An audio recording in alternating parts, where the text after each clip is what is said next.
गांव की बहन में। फूलमती काकी, अंजलि दीदी के लिए शहर से फोन आया है, जल्दी से भेजो दुकान पे, नहीं तो फोन कट जाएगा। हाँ हाँ बेटा, अभी भेजती हूँ। अंजलि बेटा, तेरे लिए शहर से फोन है, सब काम छोड़ के जल्दी जाके सुन ले, नहीं तो फोन कट जाएगा। हाँ माँ, अभी जाती हूँ, जरूर मीनाक्षी दीदी का फोन आया होगा। हाय अंजलि। नमस्ते दीदी, मेरा मतलब हाय, कैसी हो आप? यहाँ तो सब ठीक है। मामा मामी कैसे हैं? तू कैसी है? मेरे तो एग्जाम्स होने वाले हैं, हर रोज कॉलेज जाना पड़ता है, lectures, extra classes, private coaching. ओ मैं तो इतना थक जाती हूँ, क्या बताऊँ। आपकी कॉलेज वाली बहन जी आपको इतना पढ़ाती है, तो घर कब जाती हैं आप दीदी? अरे नहीं नहीं, ये सब सिर्फ मेरी प्रोफेसर नहीं पढ़ाती, मैं अलग से दूसरे टीचर्स के पास भी पढ़ने जाती हूँ। दीदी फिर तो आप बहुत थक जाती होगी ना, आप ना पैदल मत जाया करो, टांगा ले लिया करो दीदी। नहीं मेरी भोली बहन, ना मैं पैदल जाती हूँ, ना ही यहाँ टांगा मिलता है, मैं बस से जाती हूँ और थोड़ी दूरी के लिए रिक्शा ले लेती हूँ। सच्ची? वहाँ पर टांगे नहीं बस चलती है? वाह, वो भी हर रोज? हमारे गांव में भी बस आती है, दिन में 2 बार। यही तो खास बात है शहर की, यहाँ बसें पूरा दिन दौड़ती हैं सड़कों पर, और सिर्फ बसें ही नहीं, कार, स्कूटर और ट्रक भी, और तो और थोड़ी दूरी पर तो हवाई जहाज भी है, जहाँ से हवाई जहाज आसमान में उड़ते हैं। अच्छा दीदी, मैं फोन रखती हूँ, बुआ जी फूफा जी को मेरा नमस्ते कहना। हाँ माँ, हम लोग शहर में क्यों नहीं रहते?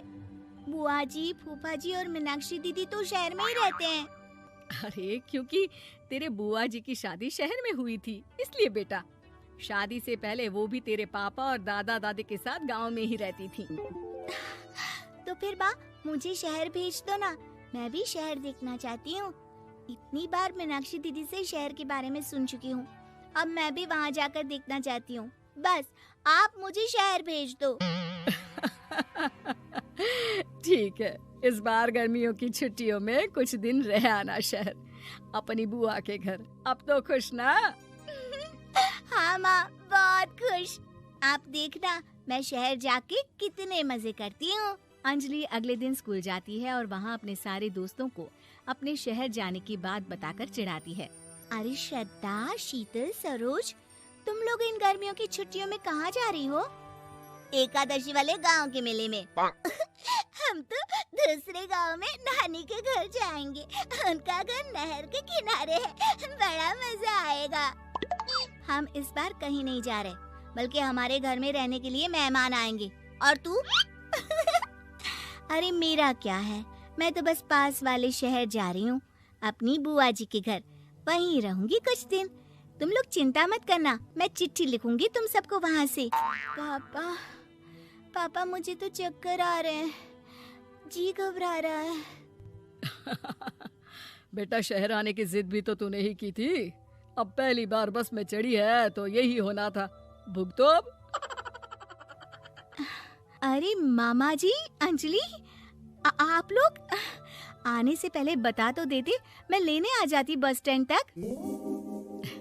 आओ आओ भैया, आओ बेटी अंजलि। माँ बुआ जी कैसे हैं वहाँ, और भाभी कैसी हैं? सब ठीक है, बस अंजलि जिद कर रही थी कुछ दिन आप लोगों के साथ रहने की, सो छोड़ने आ गया। दीदी, आप मुझे शहर घुमाने ले जाओ ना, मुझे भी शहर देखना है। हाँ हाँ चल, तैयार हो जा जल्दी से।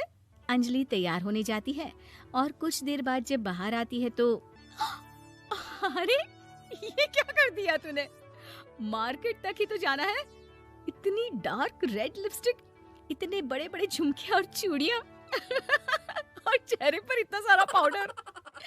मेरी बहन, ऐसे नहीं चलेगा, जा और ये सब हटा के आ। अरे कैसे, क्यों? मैंने शहर आने के लिए इतनी मेहनत से ये सब इकट्ठा किया था, और वैसे भी मैंने देखा है मोहल्ले की राधा काकी के टीवी पर एक फिल्म चल रही थी, उसमें हीरोइनें ना ऐसे ही तैयार होकर जाती है घूमने। सब पता है मुझे, मैं तो ऐसे ही जाऊंगी दीदी। अंजलि शहर की चकाचौंध को देखकर बहुत हैरान और खुश होती है। ऊंची ऊंची इमारतें, सड़क पर दौड़ती गाड़ियाँ, बड़ी बड़ी दुकानें, उसकी एक्साइटमेंट का ठिकाना नहीं था। दीदी, ये छोटा सा कमरा सड़क के किनारे क्यों रखा है? इसमें कौन रहता होगा? ये कमरा नहीं, पीसीओ है, पीसीओ। यहाँ पर लोग फोन करने आते हैं, सिक्का डालकर। ओ, हमारे गांव में तो दुकान पे ही जाते हैं बात करने। अच्छा चल, तुझे रेस्टोरेंट में खाना खिलाने ले चलती हूँ। Excuse me, 2 plate noodles please and 2 Cola. Meenakshi को ऑर्डर प्लेस करते हुए अंजलि बहुत ध्यान से देखती है और थोड़ी ही देर में ऑर्डर लेकर वेटर आ जाता है और खाना टेबल पर रख देता है। अरे, ये लंबी लंबी सेवइयाँ खाते कैसे हैं दीदी? और इसके साथ कोई अचार, प्याज, मूली कुछ भी नहीं दिया, बस ये छोटा सा पेट खुजाने वाला दे दिया है। गांव में तो छोटे छोटे चावल ही होते हैं जो कि हाथ से ही खा लेती हूँ। अब इसे कैसे खाऊं दीदी? एक्सक्यूज मी, एक चम्मच प्लीज, और लिटिल प्याज और अचार और मूली और एक गिलास मट्ठा, वो बाद में। हाँ, अब ये सब सुनकर आसपास बैठे लोगों को हंसी आ जाती है। मीनाक्षी भी अपनी हंसी किसी तरह रोकने की कोशिश करती है और वेटर मुस्कुराता हुआ वहाँ से चला जाता है। अंजलि समझ नहीं पाती कि सब किस बात पर हंस रहे थे, लेकिन वो छिप जाती है। दीदी, मुझे लगता है कि मुझे इन सेवइयों को ऐसे ही खा लेना चाहिए, इसी पेट खुजाने वाले कांटे के साथ। एक काम कर, तू मुझे खाते देख, जैसे मैं खाऊं तो भी वैसे ही खा ले। ठीक है दीदी। अंजलि खाते खाते नूडल्स में सिरका ज्यादा डाल देती है, फिर ऊपर से नमक दानी से खेलते हुए काफी नमक भी अनजाने में छिड़क लेती है। अरे, ये क्या क्या खा लिया? अरे हाय हाय, कितना कड़वा है। पानी पानी, ये काला शरबत ही पी लेती हूँ। और जल्दबाजी में अंजलि जल्दी जल्दी कोला पी लेती है, जिससे उसके नाक में झंझनाहट होती है। दीदी, मुझे ले चलो यहाँ से। मैं ये सब शहरी खाना नहीं खा सकती। अब शर्म के मारे मीनाक्षी अपनी बहन को वापस घर ले जाती है और कहती है कि देख अंजलि, माना कि शहर और गांव एक दूसरे से बहुत अलग है, लेकिन इसका मतलब ये नहीं कि हमेशा शहर ही बेहतर हो और उस वजह से हमें वो सब करना पड़े जो हम नहीं कर सकते।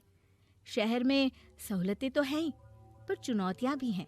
हम जहाँ भी रहें, हमें कभी अपने आप को कम या ज्यादा नहीं समझना चाहिए। और किसी भी नई जगह में ढलने में समय लगता है, उसके लिए तुम्हें दूसरों की नकल करने की कोई जरूरत नहीं है। बेटा, घूम लिया शहर या अभी और घूमना है? नहीं पापा, मैं अपनी गलती समझ गई हूँ। आप गांव ही ले चलिए मुझे।